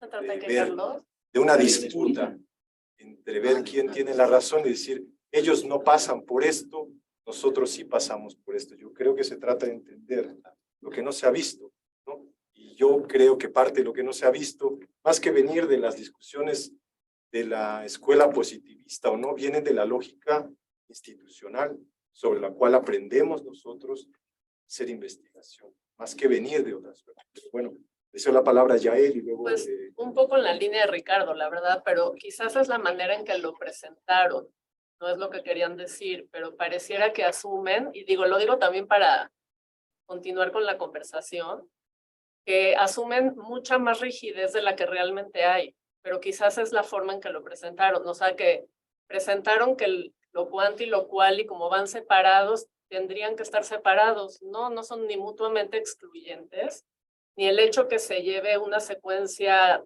de una forma o de la otra implica que limite la creatividad o la posibilidad de hacer múltiples combinaciones, o sea, quizás es la manera en que lo dijeron, o lo hegemónico y lo contrahegemónico, o sea, yo tampoco creo que es tan dicotómico, eso es lo que quería decir, y creo que hay mucha más flexibilidad y fluidez de la que al menos dijeron que hay, o sea, quizás, te digo, es una cuestión del lenguaje o la manera en que lo presentaron y no lo que realmente asumen, pero así como simple escucha, o sea, se escuchó mucho más rígido de lo que creo que realmente es metodológicamente, también teoría, datos, o sea, por eso decía un poco siguiendo el argumento de Ricardo, pero bueno. Y la pregunta es, ¿por qué crees que lo perciben así? A ver qué digan ellos y ellas. Bueno, yo solo quería hacer como un comentario a propósito de lo que estaban exponiendo, quizás alejándome un poco de las críticas que me precedieron, pero con un tema que igual me genera por lo menos incomodidad, y es el concepto mismo de campo. O sea, cuando escuchaba tanto la palabra campo, pues yo decía, ¿y qué es el campo? El campo es un espacio físico, geográfico, ¿qué tipo de espacio es? O sea, ¿por qué nos conflictúa tanto entrar? ¿Entramos a campo realmente? Incluso pensar el problema que estamos pensando no es ya plantear la existencia de un campo y por lo tanto estar en un campo. Entonces eso me genera como que también continuar con esta noción de campo me da la sensación de que sigue planteando la separación sujeto-objeto, y plantear el campo como una externalidad es seguir reproduciendo esta separación, ¿no? Entonces, bueno, sí, eso, sobre el campo. O es un escenario, es el escenario en donde está la bailarina, o es la puesta en escena de la bailarina. Bueno, eso. Gracias. Juan Pablo. Bueno, con lo último que comentaban comentabas justamente. Creo que a propósito de estas dicotomías, creo que también pensar teoría y campo nos vuelve a colocar en el asunto, y tal vez lo que dice Carlos, ¿no? ¿De dónde vienen y por qué pensamos de esa forma tan dicotómica? Pero en realidad no tratamos con las cosas, siempre son construcciones de alguna manera que hacemos sobre la realidad, ¿no? No hay un campo físico específico, sino cuando decían ¿en qué consiste la ruptura o con qué rompemos? Pues yo diría, rompemos con nuestros etnocentrismos, con nuestros parámetros culturales, con nuestra propia cultura y percepción de las cosas y con las lógicas que están de alguna manera presentes en nuestro mundo social. También puede ser un ejercicio de ruptura con las tradiciones, incluso y con modos de entender también nuestro conocimiento y nuestro aprendizaje. Yo creo que sí, efectivamente, tenemos que pensar mucho en cómo promover una enseñanza creativa de la investigación, ¿no? Justamente debería ser el espacio de mayor libertad y creatividad en donde echamos a andar y no lo convertimos en algo pautado. ¿Y por qué tendemos a esa tendencia a la linealidad? Creo que tiene mucho que ver también con criterios de seguridad y control que tenemos, o sea, la garantía de poder garantizar una especie como de repetición y lo difícil que es romper, ¿no? Con esas linealidades y esos tematismos. Pero sí también creo que en realidad el problema ni siquiera está entre métodos cuantitativos o cualitativos, porque en realidad no es que ahí estén definidos paradigmas contradictorios. Creo que el problema está en cómo se construye una problemática teórica. Si desde esa problemática podemos leer de forma diferente la realidad, podemos ser tan rígidos en lo cualitativo o en lo cualitativo. O sea, yo creo que la rigidez y la linealidad puede estar, está en nosotros, que tal vez no usamos creativamente y no hacemos un ejercicio crítico de la investigación, ¿no? Entonces yo creo que en realidad al hacer un estado del arte, de alguna manera, la pregunta que yo regresaría un poco es, ¿de qué manera está presente una reflexión sobre múltiples visiones sobre el campo, si es que podemos hablar del campo problemático del que estamos hablando? Se supone que son investigaciones que se hicieron sobre fenómenos cercanos a los que analizamos, ¿no? Pero esa división tan tajante entre este mundo pensado del escritorio y estas realidades, yo creo que más bien tienen que ver con múltiples dimensiones que no estamos pensando en ese momento en que revisamos la literatura, esas preguntas que no están. Y yo creo que la pregunta por los paradigmas centrales están en cuanto a cómo concebimos el conocimiento. O sea, ese conocimiento racionalizado, hoy podemos hablar tal vez de antropologías o sociologías encarnadas, el papel del cuerpo, el papel de la emocionalidad, otras dimensiones que están presentes y otras maneras de entender la realidad que no estamos contemplando cuando construimos nuestros proyectos. A lo mejor más bien son proyectos muy escolares que no tienen presentes muchas cosas que se vuelven reflexiones escolarizadas de problemáticas respecto a las cuales no comprendemos mucho. Yo sí creo que una experiencia práctica con una realidad ayuda mucho a leer la teoría, pero no creo que eso nos dispense de, evidentemente, hacer estas discusiones en el marco de los estados de conocimiento. Hay que hacerlos.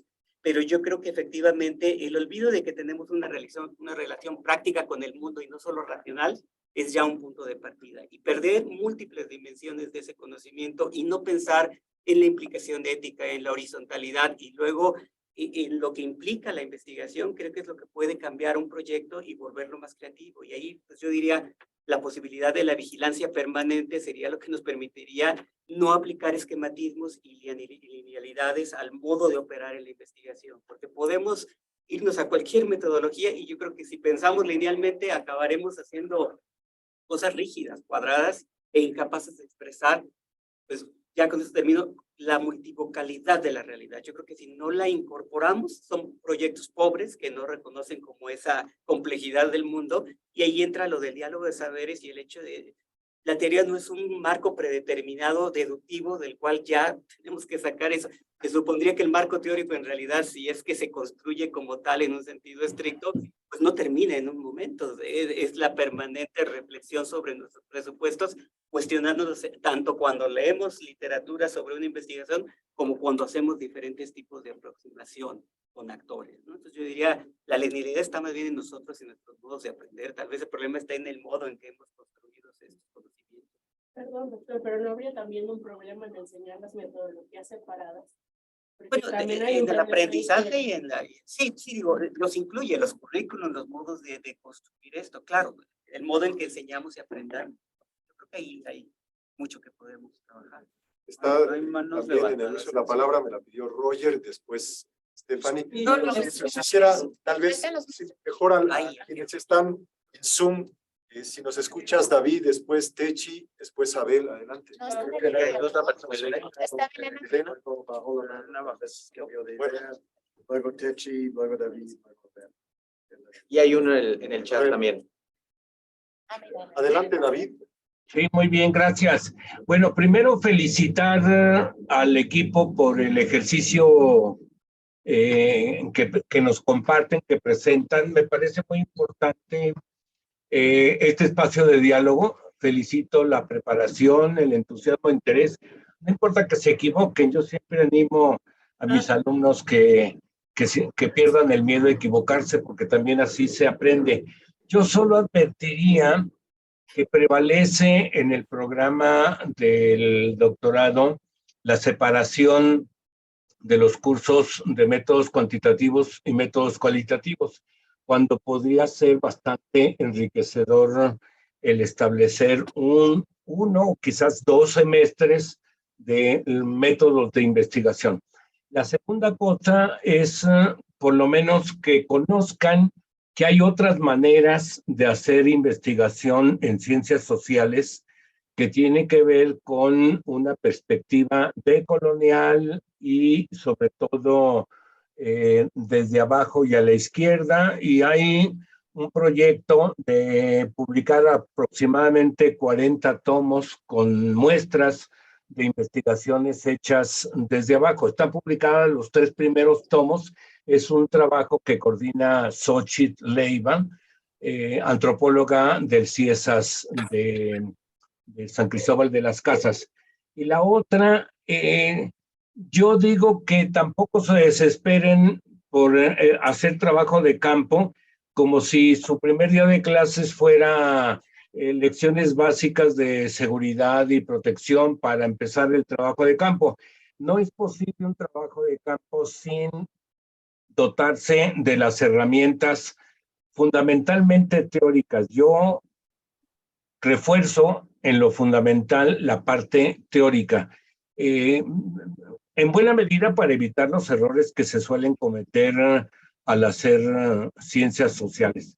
Y echarles porras de que ahora que van a empezar su trabajo de campo, pues lo hagan con todo el entusiasmo e interés que han mostrado en estas exposiciones. Gracias, David. Gracias. Techi. Hola, ¿qué ¿Se tal? escucha, Bueno, Techi? ¿qué tal? Un poco rápido porque tengo clases. ¿Sí me escuchan? Sí. Ok. A ver, bueno, también me sumo a la felicitación del ejercicio. Se necesitan voces y voces plurales. Y en aras de esta pluralidad me voy a permitir disentir un poco de lo que he escuchado. Me hubiera gustado saber de dónde, que no solamente presente su posición, sino exactamente de dónde la construyeron, cuáles fueron sus bases. Por 2 cosas, o sea, contaron un caso de aproximación al campo, que después entró en conflicto con el marco teórico, ¿no?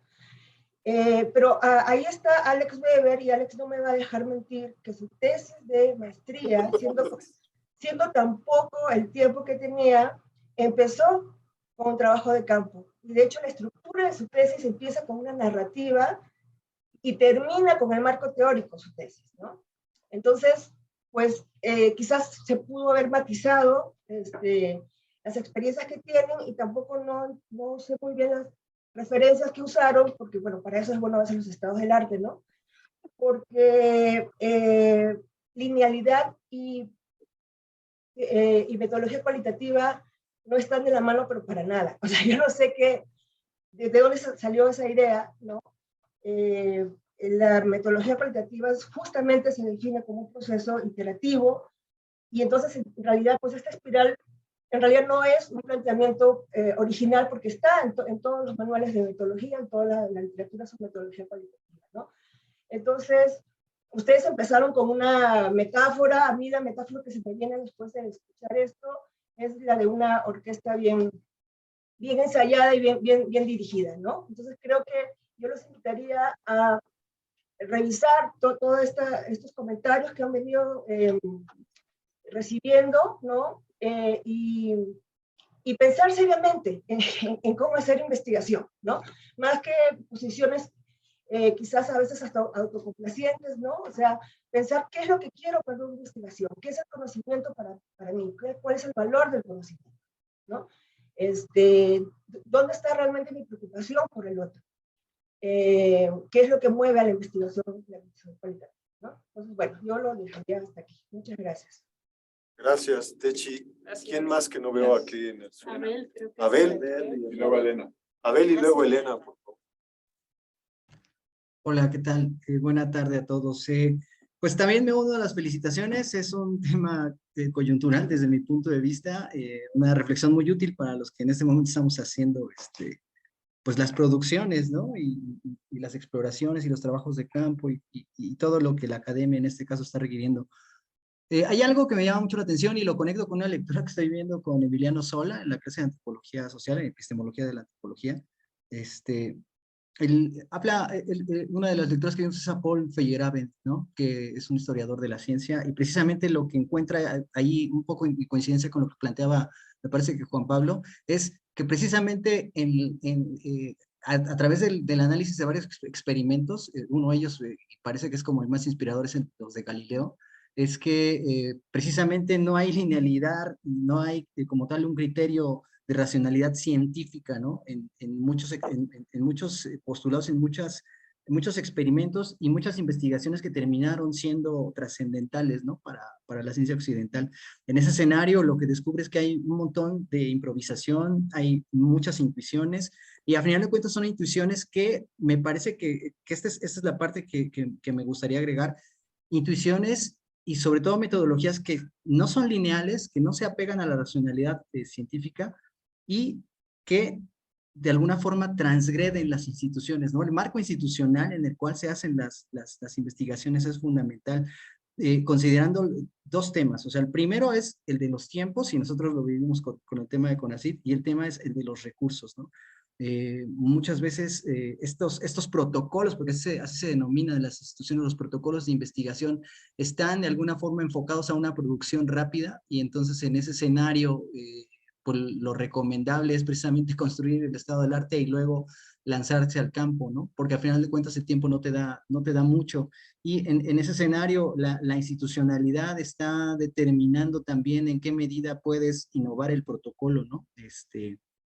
¿Qué tanto lo puedes innovar? Por supuesto que puedes arriesgarte, ¿no? De acuerdo con tus intuiciones a romper el protocolo y a llevar a cabo una construcción creativa, pero hay que recordar que temas de formalidad y en temas de recursos y en temas de cumplimiento y todo lo que vimos, por ejemplo, en la clase con Carlos y con Roger, que precisamente está detrás de la evaluación de la producción académica, está incidiendo precisamente en esto. Entonces, creo que también deberíamos ser conscientes de los entornos institucionales que de alguna forma están pues acotando nuestra labor de investigación, y siendo consciente de ellos, yo creo que la idea sería, pues sí, romperlos, ¿no? O sea, romper los protocolos que imponen. Eso es nada más la reflexión que tengo. Gracias. Gracias. Elena. Sí, ¿me escuchan bien? Sí. Perfecto, muchísimas gracias. Bueno, pues, perdón, a ver si responden ahora. Bueno, yo quiero empezar por felicitarles. La verdad es que me encantó escucharles. Hoy ha sido una jornada intensa. Justo en la mañana estaban por ahí Bea y participaron Bea y Camila en un encuentro que propiciaron estudiantes del doctorado en estudios críticos de género, también planteando, bueno, en este caso el enfoque era que había supuesto la categoría de género como categoría de análisis en las ciencias sociales, ¿no? Pero hubo mucho de este compartir, hubo mucho de poner sobre la mesa lo que significaba investigar y lo que cómo nos confronta el proceso de investigación. Y creo, escuchando ahora a ustedes, la verdad es que yo no puedo más que felicitarlos. ¿Puedo estar en desacuerdo en algunas cosas? Sí, digamos, o más que en desacuerdo, podría matizar algunas cosas sin lugar a dudas, pero creo que el ejercicio es muy sano. Y a mí lo que me ha permitido, digo, lo digo a título personal, es, bueno, ver que ustedes están entendiendo la complejidad del proceso de investigación, su capacidad para identificar estos discursos que sí, digo, con permiso Yael, a veces sí son antagónicos, son confrontadores, es decir, ha habido un discurso que ha tratado de denostar ciertas formas de investigación por considerarlas que no son científicas o ciertas formas más bien de generar conocimientos, y el hecho de que vayan identificándolas a mí me parece que es muy sano, y más todavía que lo hagan como un ejercicio colectivo de reflexión y de conversación, ¿no? Yo estoy convencida de que si ustedes hacen este mismo ejercicio terminando sus tesis, probablemente van a decir cosas distintas. Es decir, cuando culminen todo el proceso, van a empezar a ver ciertas cosas que ahora no las están viendo. Y no es que nosotros, hablo docentes, vayamos a decirles, no, ustedes es que no lo ven todo, sino que más bien es, yo digo que yo sigo aprendiendo en el proceso de investigación, ¿no? Entonces, es más, en 10 años probablemente verán las cosas de una manera diferente, ¿no? Pero yo creo que lo que nos han planteado a mí sí me deja, digamos, una cuestión que me parece que nos llama ahora sí al equipo, al claustro académico del doctorado y de la maestría, pero más del doctorado, nos llama a reflexionar, ¿no? Que tiene que ver con estos constreñimientos institucionales que mencionaba Abel, hasta qué punto estamos imponiendo una rigidez que a lo mejor no, con la que no estamos de acuerdo, y lo han dicho varios de los colegas, pero que se está imponiendo esta rigidez a la hora de afrontar el proceso de investigación, ¿no? Entonces, les comparto que esta misma, digamos, discusión o debate se abordó en el doctorado de Estudios Críticos de Género, porque justamente al confluir muchas disciplinas, de repente estábamos imponiendo como el paso 1, paso 2, paso 3, y de repente no, pues no todo el mundo encajaba de la misma manera, ¿no? Entonces, yo más que meterme en las cuestiones de si la espiral o no, o sea, yo desde luego entiendo el proceso de investigación como un continuo ir y venir, del campo, con todas las anotaciones que hizo o cuestionamientos que hizo Camila, pero del campo digamos, a la teoría, a los textos, y es ese continuo ir y venir, pero lo que tenemos, a mí me parece que lo que en realidad está en juego es, digamos, la rigidez versus flexibilidad, ¿no? Entonces, el cómo podemos jugar mucho más con el proceso investigativo sin faltar al rigor, sin faltar absolutamente nada, y que sea capaz de generar conocimiento, pero que quizás se pueda adecuar más a los casos particulares, ¿no? Insisto, sé que es un reto porque los constreñimientos institucionales, los tiempos con ACID, hay un montón de cosas, el hecho de que haya clases concentradas en los primeros semestres, pues dificultan muchas de estas cuestiones, ¿no? Desde luego, por esto, lo señalado por David, creo que ustedes ya lo tienen identificado, pero sí hay otras formas de hacer investigaciones, eso me parece clave, y que las vayan identificando y las vayan conociendo y cada quien se vaya posicionando en donde se encuentre más a gusto, ¿no? Entonces porque no se trata nada más del cómo se genera el conocimiento, sino también, y esto es una cuestión clave que en la parte inicial de sus intervenciones lo han planteado, es desde dónde, ¿no? Se genera ese conocimiento. Reitero, me parece maravilloso que estén con esta conversación dándole vueltas a entender ese proceso de investigación y tratando de encontrarle el hilo negro, aunque les aseguro que no lo van a encontrar. No sé quién puso el ejemplo en la imagen de que revolcada por una ola, o sea, en el momento en que llegó a campo, pues todo de repente todo se le descuatrapeó. La mala noticia es que incluso aunque vayan al campo al principio, también se va a descuatrapear, o sea, la aventura o el ejercicio de la investigación en realidad es una continua confrontación con la realidad, con nuestros prejuicios, con nuestras cargas, con todo lo que traemos, y esos revolcones no los van a evitar, pero además es que creo que no deben evitarse, o sea, creo que es la manera de construir el conocimiento, ¿no? Y lo último ya nada más, consideren, digo, en la parte que planteaban lo del estado del arte,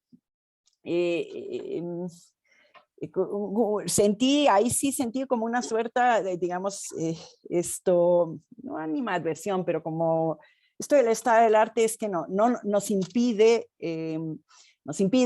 realmente conocer la realidad. Bueno, el estado del arte, tómenlo como otra forma de conversar, ¿no? Con gente que también ha investigado. En lugar de decir, bueno, ahí están los que han trabajado y aquí estoy yo y la realidad, creo que es más, me parece mucho más rico si se logra ligar todo ello, ¿no? Entonces, las personas que ya han investigado también tienen cosas que decir y que les pueden aportar. No es que marquen lo que van a decir, pero yo creo que eso les puede, o sea, si lo ven de esta manera, no como algo separado, sino como digamos, este diálogo que se puede establecer entre quienes están tratando de generar conocimiento, creo que le pueden a lo mejor encontrar un poco más de sentido a cómo lo vinculan incluso antes de ir a campo, ¿no? Entonces, porque se trata de también saber qué ya se sabe sobre el tema y que van a encontrar ustedes que digan que de repente les revuelques. Insisto que eso es lo más sano que les puede ocurrir. Pero muchas felicidades. Me encantó el ejercicio. Gracias, Elena. Estaba Roger y luego allá atrás.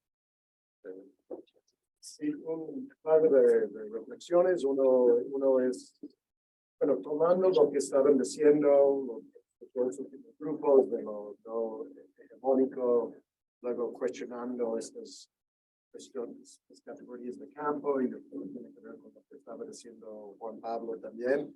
Pues yo diría que hay que ir todavía más lejos con esto, ¿okay? Que toda esta distinción entre teoría y práctica es parte de esta hegemonía de la ciencia, de decir que lo que nosotros hacemos en estos espacios es de alguna manera distinto de todo lo que se hace en otros tipos de espacios en el mundo. Es como el problema con las categorías de EMIC y ETIC en la antropología, que yo creo que hay que tirar completamente.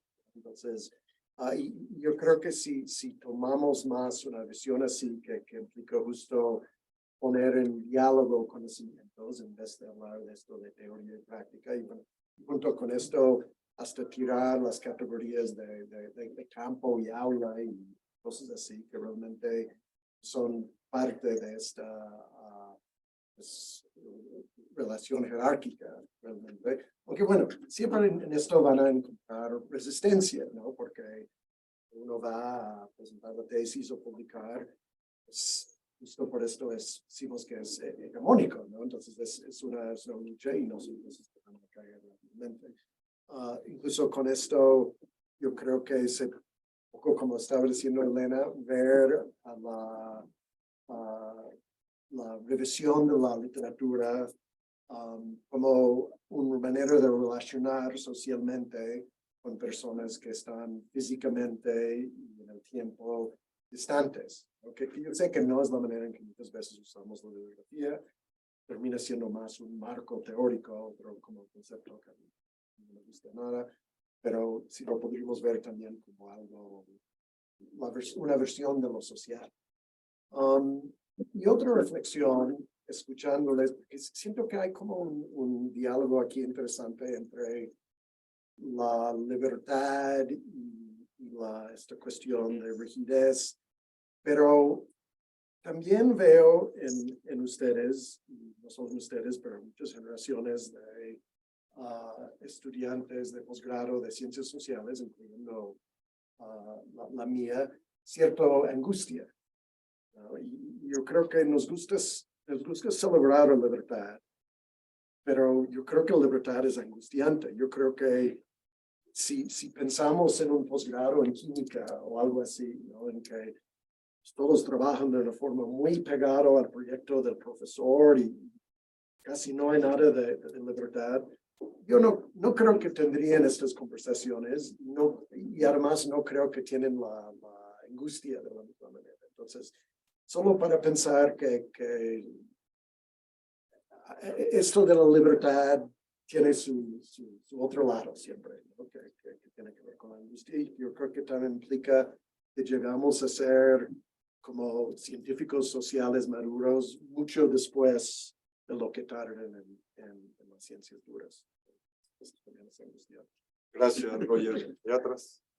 Hay un meme que seguramente han visto, que están unos astronautas en un planeta y dice aquí, cuando entras a clase de meteorología, los astronautas están diciendo, 1 hora aquí son 7 años en la Tierra. Tradicionalmente nos han,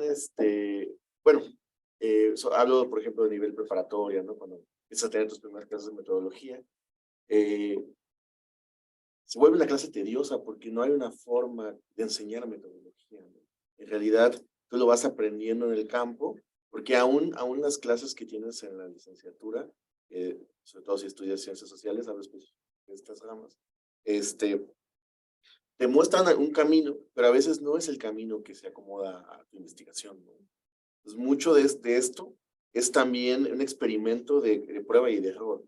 Y allá estando en campo, a veces, por ejemplo, el colaborador que nos rechazó la entrevista, el lugar al que no pudimos entrar a pesar de que era clave para nosotros, pues también son datos que nos sirven para la investigación, que nos sirven para reflexionar justamente, pues, hacia dónde girar nuestra investigación, ¿no? No tomarlo como una pared, como una barrera, sino como una lección, ¿no? Para saber girarlo y buscar por otro lado, ¿no? Nada más eran como algunas reflexiones sobre bastantes asuntos que se han estado mencionando a lo largo de todos los comentarios ahora. Manolo.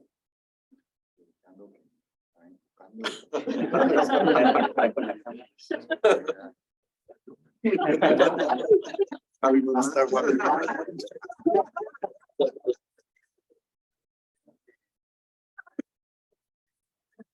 La investigación transcurre en un estado de soledad, muy grande. Y claro, uno pues tiene que construir esa red, ¿verdad? De lectores, o esa red de colegas con las cuales eventualmente hacer un libro, ¿no? Vean a uno. Pero eso es una cosa. Pero lo que ustedes tienen que hacer, lo tienen que hacer solos. Y las decisiones que ustedes tomen, las tienen que tomar ustedes. En terrenos en los cuales lo que está en los libros o lo que los profesores le dijeron, ya no cuenta. Porque los profesores no les pueden decir, ya están estos autores, ¿verdad? Léelos. Y ellos no van a estar todos los días viviendo con ustedes y viendo si los leen, ¿no? ¿Verdad? Es una cosa de, como les digo yo a mis alumnos, levantarse todos los días y volver a hacer lo que se quedó la noche anterior, ¿verdad? Con todo eso que está en su memoria y para seguir trabajando. Y eso durante meses. Ese es el trabajo que ustedes tienen por delante. Y esa soledad, al mismo tiempo, les representa la posibilidad de tomar las decisiones que ustedes quieran. Leer a los autores que ustedes quieran, revisar o moverse, ¿verdad? Así como lo he planteado, con mucho instinto, ¿no? Claro, tenemos encuadres institucionales y tenemos también limitaciones o trayectorias, ¿verdad? Cada quien tiene una trayectoria intelectual, cosas que ha podido leer a a lo largo de su vida, o cosas que no ha podido leer, ¿verdad? Por lugares de donde tiene el acceso a la bibliografía, tantas cosas. Pero yo lo que quería decirles era eso, es que exploten esa soledad en la que van a estar y tomen las decisiones que consideren, ¿verdad? Reten a quienes tengan que retar los trabajos. Gracias, Manolo. Dan. Yo quería celebrar este encuentro porque creo que yo no recuerdo un momento en el que los estudiantes de posgrado dialogaran directamente con el claustro de posgrado, ¿no? Y ustedes lo que hicieron fue como ponernos en esa línea, ¿no? Y eso justo de la angustia creo que como estudiantes de posgrado lo tenemos, pero también sospecho que los profesores del claustro lo tienen, ¿no? Porque, pero creo que es porque la investigación social implica creatividad, implica muchas cosas que no está resuelto, ¿no? Y conforme lo que decía Jorge y Claudia, yo creo que la metodología no se puede enseñar. A mucho que podemos hacer es generar preguntas cuando uno dialoga, pero no tener certezas, ¿no? Y a veces tal vez estamos acostumbrados a pedir certezas, a que me den el piso, pero en realidad eso es imposible. Que alguien te lo pueda dar, creo que tú solito te lo puedes dar. Y generar estos espacios en el que todo uno puede compartir su angustia y generar sus preguntas, nos puede ayudar a pensar nuevas preguntas y encontrar un poquito de esa certeza. Pero eso, como dice el profesor Manolo, yo también creo que puede ser algo que nos toca a nosotros y pensarnos como ya profesionales o como tomárnoslo en serio, ¿no? O sea, nadie nos va a venir a dar esto, sino implica yo ponerme en el centro. Gracias, Dan. David, adelante. Tu micrófono. Ya. Me falta agregar, además de celebrar mucho el ejercicio, darles la bienvenida a los estudiantes, la bienvenida al campo científico, que es un campo de luchas y que es a través de la lucha y del uso de la fuerza científica como se hace avanzar las ciencias sociales. Gracias. Gracias, David. Y finalmente concluimos con la presentación, pero son ya las 6 de la tarde y estamos en tiempo, y el tiempo está acá. Así que bueno, ese meme dice, a ver.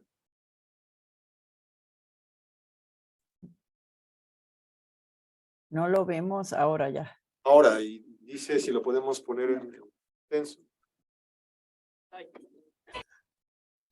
Ahí dice, soy tu tesis, o por qué no me has escrito. Y el siguiente meme es la respuesta a este meme, que dice, si alguna vez te sientes mal por procrastinar, solo recuerda que Mozart compuso la obertura de Don Giovanni el día antes del estreno. Muchísimas gracias por su asistencia. Gracias por Gracias.